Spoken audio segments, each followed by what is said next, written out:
So if you've been following me on my Instagram or my Flickr page, you know I've been doing a lot of portraits lately, and I'm not doing them just for the sake of doing self-portraits, but really what I'm doing is I'm practicing my lighting, whether it be my LED lighting or my flash strobes with Godox, because I've been watching a ton of like YouTube videos and stuff, but you'll never get any good at anything unless you break out your gear and start to practice.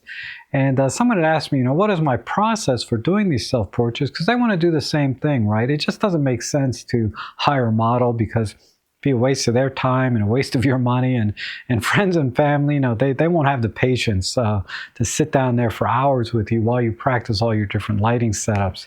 So the best way to practice really, I think, is to do self-portraits. So what I'm going to do is I'm going to walk you through from where I started and then solve problems in the workflow process up to where I am today so that you can work more efficiently and faster and get more practice in a shorter amount of time. Now, the most basic things you need to get started, of course, is your camera, a tripod, and if you're shooting with flash, you're going to need a wireless trigger, and then, of course, the off-camera flash or lighting on a light stand or modifier of your choice. And then you can add additional lighting, whether it be through LED or additional flash units. The lighting setup is not that important in this scenario or in this tutorial.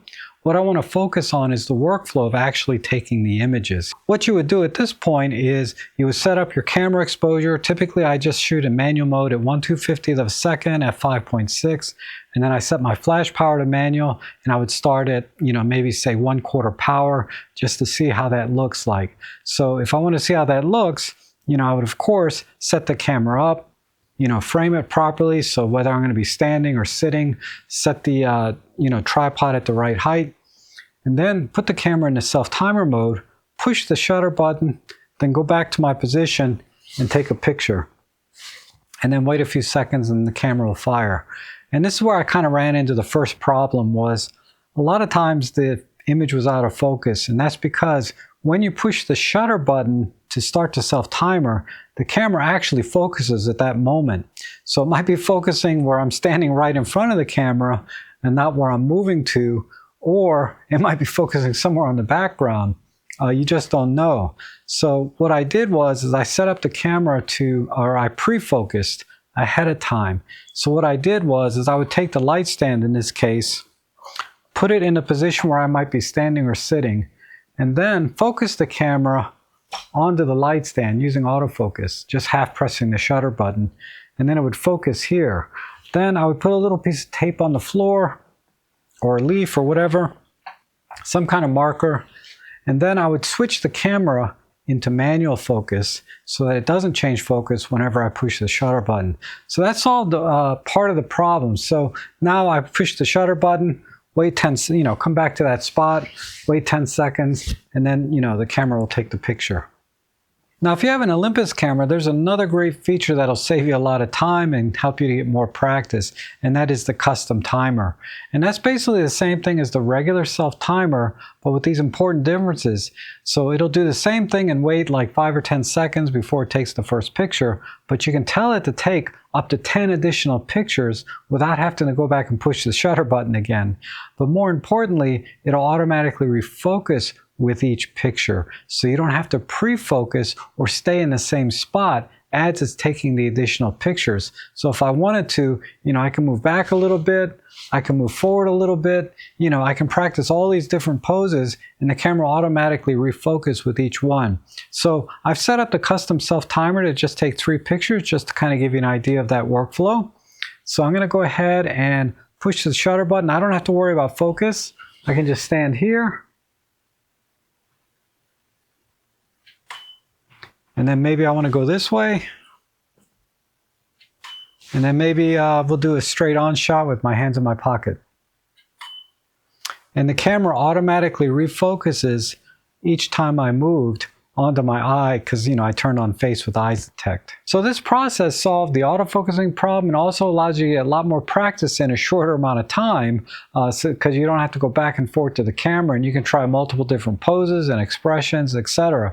But it also introduced another problem, Sometimes I wasn't ready before I took the next picture, which kind of messes up my mojo a little bit. But also, I like to inspect each picture right after it takes it in case I need to make any other adjustments, like either to my pose so that I get the lighting exactly the way I want on my face. So what I might do is like look at the picture and then just tilt my head a little bit this way, then try again and maybe tilt this way. And I like to inspect the image each time after I take it, or maybe I need to change the power on the lighting, or maybe I need to move the lighting a little bit. So while it is kind of a little bit freeing and time saving, it's also less productive in some ways. So to solve that, you could set the custom self timer to just take one picture. So you solve the autofocusing problem, and then after it takes that picture, you can kind of look at it and inspect it and then make adjustments as needed. But a better way ultimately is to get a wireless remote trigger. Now the wireless trigger that I use is the Pixel Pro TW283. It comes with the transmitter that has the shutter button on it and some other features. And also here's the receiver that you would plug into your camera. And just make sure you get the one that's compatible with your camera. Most of them just use the standard 2.5 millimeter TRS plug. But some of them have proprietary plugs. Some of them have like USB plugs. Just make sure you get the right one. But once you have the right trigger, it's pretty simple. You just plug this in into your camera, into the appropriate jack for the wireless remote. And then this, because in this case my flash trigger is taking up the hot shoe, this would normally plug into the hot shoe. I just kind of, wrap it around the tripod like this and just let it hang there, freely. And then now I don't have to worry about autofocus because this now becomes your shutter button. I can half press it to get a pre-focus, or I can just fully press it and it'll automatically focus and take the picture. And now it won't take a picture until I'm ready, right? So I would just stand here, push the button, it'll take a picture, and then I can kind of walk up and inspect it. If I want to make any kind of adjustments, I can adjust the lighting or change my position and then take another picture. Now another thing that I do is I set the self timer on the trigger itself for like 3 seconds. So that way, when I push the button when I'm ready, it'll wait 3 seconds. That'll give me a chance to put the trigger in my pocket, for example, or maybe I just kind of toss it onto the table or chair and take the pic, and then the camera will take the picture. And then after it's done, that's when I can go up and inspect and then make additional changes, either change the power output on the lighting or move the lighting around. Now the remote trigger solved a lot of problems and the workflow is much smoother, but I still had 3 significant problems I wanted to solve as I was practicing to make this even more efficient. And the first problem was the tripod itself is very inefficient in that if I want to change positions, let's say I want to sit down or maybe go down on the floor, I have to get the tripod up, adjust all the legs, right? Slide it down, see if that's about the right height, maybe make some adjustments with the center column, and then sit down, take the pictures. And it's a lot of work to frame everything properly when you're working in a tight space like this. The other problem is the ball head, right? Because let's say I want to go from, right now I'm in sort of a landscape position, right, horizontal. I want to go to a portrait. Maybe I want to do a full body shot, right, standing up. Well, when you move this over to the side like this, then I have to also reframe and do this and then take some more shots. Also, typically for full body shots, you have to lower the camera down even more. And sometimes there's not enough room left in the stalk here, and you have to adjust the legs. So again, having that problem. The other solution is, you could get an L bracket, right? But that involves removing the camera off the Arca Swiss plate, turning it and remounting it. And then the other problem with using an L bracket is you can't use the flip out screen anymore because the L bracket's going to kind of hold it back and you won't be able to see it. So to see your pictures, you're going to have to walk all the way back behind the camera again.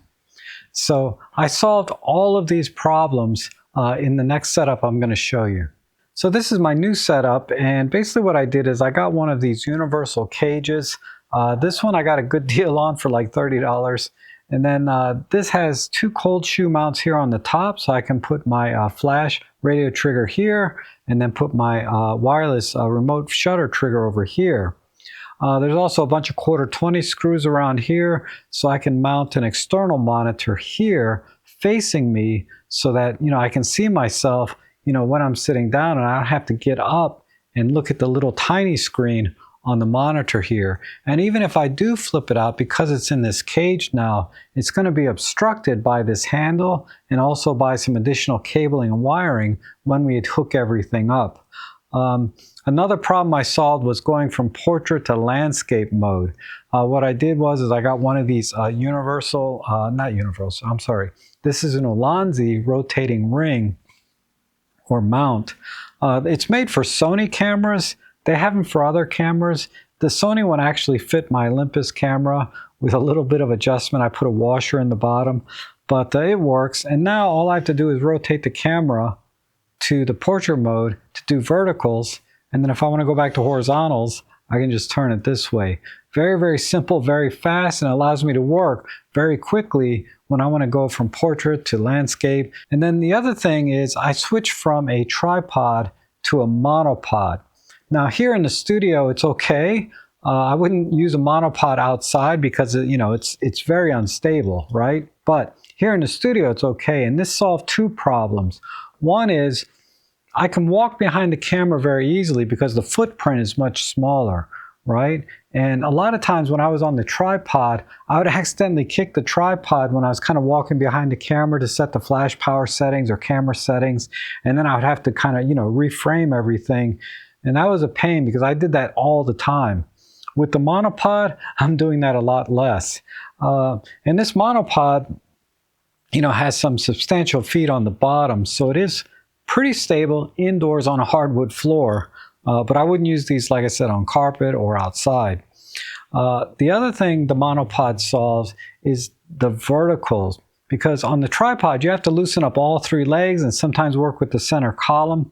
With the monopod, you only have the one center column. So if I want to adjust this lower or higher, it's just one turn of the knob down here. And now the camera's lower, and I can even go even lower if I want to sort of do a floor shot. And then if I want to bring it all the way back up, it's just a quick twist of one knob, and we're back up to, say, doing headshots, right, in this position. Or I can go back down and I can do full body shots, bringing it down and then rotating the camera this way. So this setup is very, very versatile and very, very fast. Now, let me go ahead and hook up the other stuff and just show you a couple of more problems that I solved because of these hot shoes being up here. So first, I'm going to go ahead and mount the radio trigger for the remote shutter release right here.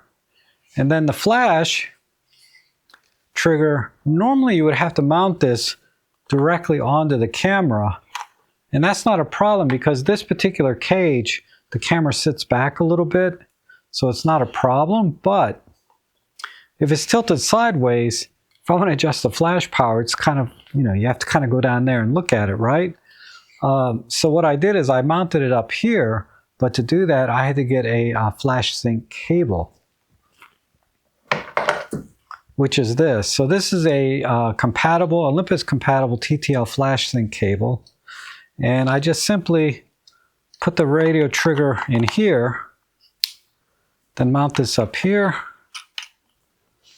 And then this side just goes directly into the camera like this.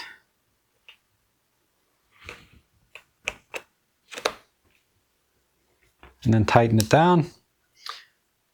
Now I have the remote flash trigger facing me, right? So when I walk up to the camera, say I'm standing over here, ooh, see I almost knocked this over again. I don't have to go behind or walk around the camera. I can just kind of walk right up to it, make my adjustments here, and then go back if I need to do that. And if I want to make a quick turn and go into portrait mode, I can just rotate the camera like that using my remote trigger, and keep going. So this workflow is very, very fast and efficient. And like I said, you could also attach, one of these monitors right on top here like this. This is just a small one, but you can get bigger ones.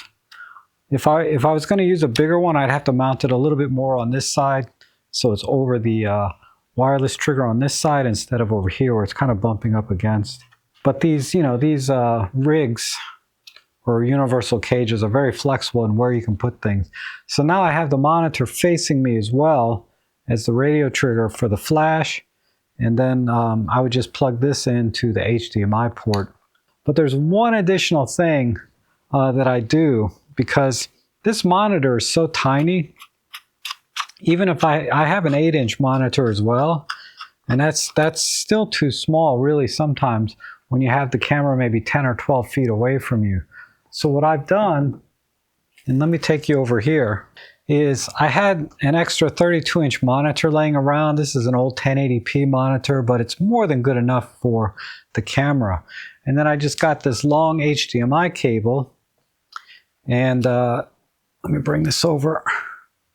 And now I just plug this into the camera like this, turn the camera on, and we'll turn the monitor on.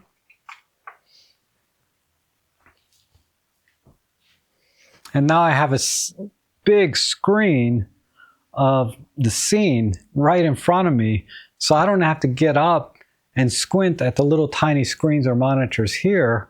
And I even have this on a cart now, so I can roll this anywhere I need it to go.